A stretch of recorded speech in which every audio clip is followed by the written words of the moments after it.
The foul, and Magoo is part of the team, of course. Well, the Kings will still be missing the services of Eric Meg today. Coach John Wichika has Ronald Tubid's 10.4 rebound act back in his arsenal.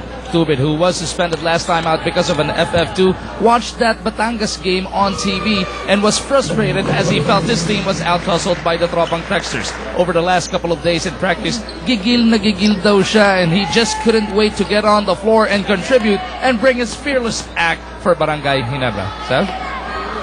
Gigil na gigil. Tayong tatlo na ginito, no? Init na init. Init na init. There's Eric Meg. Bihis binata. Bihis pogi. Supply pogi. Checkin mo yung bulsa sa likod. Baka may supply pa yun. And that shot will work. And Mark Isip, I like the fact that Isip got a chance to move to another team. And hindi siya mabigyan ng oras doon sa Talking Tex. For a variety of reasons, coaching call, of course. But I'm glad to see him on the floor because he's really a good player. In the meantime, Tubid gets his act together. That's correct. And he adds more depth to the front line of the Barakos. Na makikita mo naman ang front line talaga, hindi katangkaran. But here, Ronald Tubid and Mark Kagiwa working immediately here in the second quarter. Alam mo yung pagkatalo ng Ginebra sa Talking Tex, makikita natin poor performance from the perimeter players. Kagiwa had 15, but Miller only had 6 points, and Helderbrand had nothing. Selena Cruz says, let's reset the stage. Our dance steps got entangled. The defense of Barako down quickly, and Kagiwa defies the defense of Dunsil. If you want to defend a ball screen properly, you want to send the man with the basketball towards the screen wherein you can have a big guy who can help you defend against someone like Mark Kagiwa. That's a good, valuable insight for defense, at least on an individual basis, because it becomes defense when you work with that other person, of course. And you always want to formulate a sound defensive game plan against a very explosive offensive team such as the Ginebra squad. Ito, larong kalye. May awa. Why not? 4 points quickly here in the second quarter for Mark. It's a 5-point margin for the Barakos.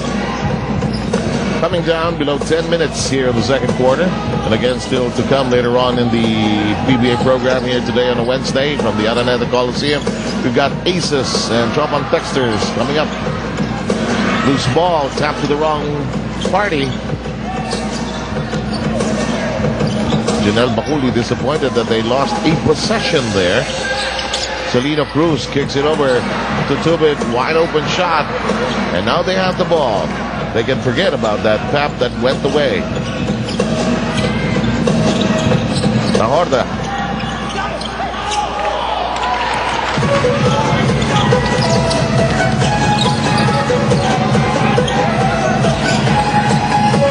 Touch passing by the Gin Kings. Wilson cuts up the interior. That's not a good last line defense for the Barakos. Against a 2-3 zone, you're expected to cut off those driving lanes, and Willie Wilson is not the quickest of the penetrators. Ginebra's gotten 30 points already, cutting the lead of the Barakos to only 3. Mark Isip launches. Close range shot did not connect, and a chance for Barangay Ginebra to inch in even closer, possibly tie it. They do. If you don't sprint down and locate the shooters, they will make you pay. And this is the 5th 3-point conversion of Ginebra. Game is tied only for the first time so far in this ball game. And we've got a 30-second timeout being requested and granted. Brought to you by Handy Fix of First Aid ng Bahay Mo. Bonzol seals off. Classes just beginning to come alive, and students coming to class. Some colleges, that is, start classes next week, and tired parent drivers. And with the arrival of the rainy season. Ikaw, okay sa iyo yung rain? Ako okay lang, because, you know, our plants get a little water, and you know, matagal ng summer, ang init talaga, sobra, no? Overall, just to make sure that our farmers get the much arrival of the water courtesy of the rainy season. Wag lang talagang sosobra dahil papasok na rin ang La Nina. Alam mo, tama-tama yan dahil kagagaling lang ni Mr. Inconvenient 2, Al Gore, yesterday dito sa ating bansa. Quite a presentation daw. Tabla po tayo sa 33 at lead of as much as 12 has now dissipated.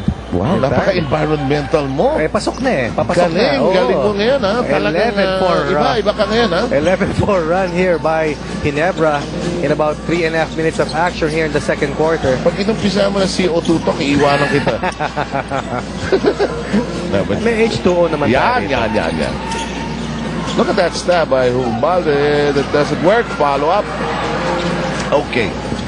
We've observed that Barako starts very fast, very energized, but loses it towards a couple of quarters. What happens, Ronnie? Well, I was about to say that the starters have done their job for the Barakos, but the second unit, they have to be stable. And right now, the second unit of Ginebra has been the more stable unit.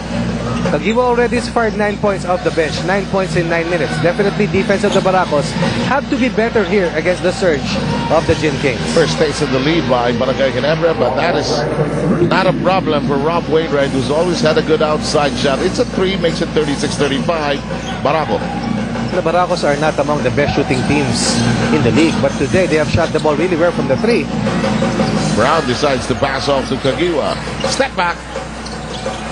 Brown is there to tip it back in. Another extra possession given up here by the Barakos to Ginebra, and Denham Brown seems to have regained the legs after being jet lagged in that game against Talk and Text. Alam mo, si Ambrose, even Story, they were good imports. But I think at this point, Barangay Ginebra is looking for somebody to help them with the scoring, and especially with Menk out of the picture, somebody big enough to help with the rebounds as well. And they were 3-2 with Story, 5-3 with Ambrose, but somehow Coach Jung Yichiko is looking at a reinforcement that can take them all the way. And not just to the quarters or to the semis, but all the way. Player stopping the ball. Brown says, wait. I'll give you one later. Masyado ko yung nasa ilalim. He has 15 points. Sabi natin, he was not quite that accurate from the field in his initial game for Ginebra, but here, really scoring well for the Gin Kings. 15 points in 15 minutes for Denham Brown. Gin Kings crawl ahead by 3. They were down by as large as 12 in case you just opened your television sets to us. And we're off and sprinting with Barangay Ginebra. Fouled by Hubalde, a little too close to the import. The zone defense of the Gin Kings has definitely made it hard for the Barakos to score here in the second quarter. And look at this. Masyado na siya mailalo. Oh, yan. Nag-adjust pa nga siya. Second foul whistled against Hubalde in that last sequence. You see, is that Reed Ontilla? Yes. Reed Ontilla on the floor for the very first time. Brown offline. The ball is allowed to bounce out by Wainwright. We're approaching the midway point of the second quarter in a game that is moving very fast. First miss in the second quarter for Denham Brown. He never shot 38% in the first quarter, but here in the second, 67% from the 2-point area, aided of course by this explosion by Mark Agiwa and this maximum efficiency shown here by Denham Brown from the perimeter. Pontilla zigzagging, uses the glass, angled away by the presence of Brown, and Selena Cruz checks the lay of the land, tried to go all the way inside. And the Barako Energy Coffee man Stairs took care of taking the ball away and drilling it in. Coach Jung Yichiko calling out to Selena Cruz and Ronald Tubit to sprint down and protect their basket. Only 3 guys rushing down court for the Ginebra Gin Kings. Selena shot from 3-point distance, no connection, and now Barako's confidence sort of soaring back up as they are within a point.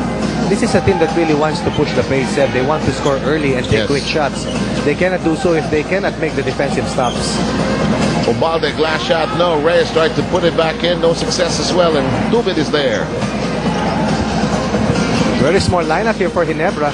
Denham Brown playing the 5 spot for the Gin Kings. Willie Wilson swung to the 4th spot. Brown's, Brown's hook to the basket.